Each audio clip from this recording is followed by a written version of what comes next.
Redevelopment, आमच्या property रिडेव्हलपमेंटला कधी जाणार?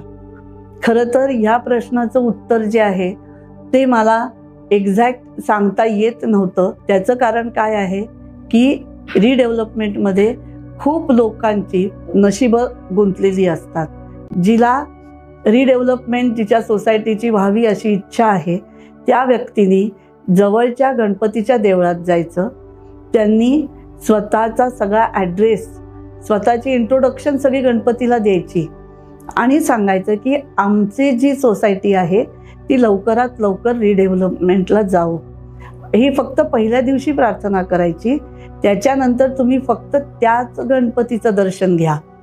तुम्ही दुसऱ्या कुठल्याही गणपतीला जाऊन ही प्रार्थना करू नका. त्याच्यामुळे जवळच्या जवळ जो गणपती असेल त्या गणपतीच्या देवळात तुम्ही जा आणि रोज जा. फक्त प्रार्थना पहिल्या दिवशी करा आणि जशी जशी रिडेव्हलपमेंटची प्रोसिजर तुमची वाढत जाईल, पुढे जात जाईल, काही प्रॉब्लेम येतील, ते सगळे प्रॉब्लेम तुम्ही त्या गणपतीशी शेअर करा.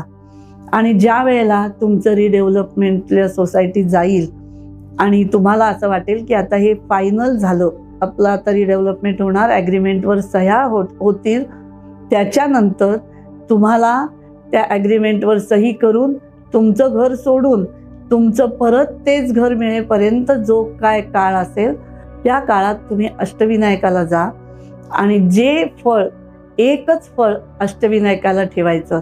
म्हणजे एक सफरचंद ठेवलं तर एक सफरचंद सगळ्या अष्टविनायकाला एकच सफरचंद ठेवायचं.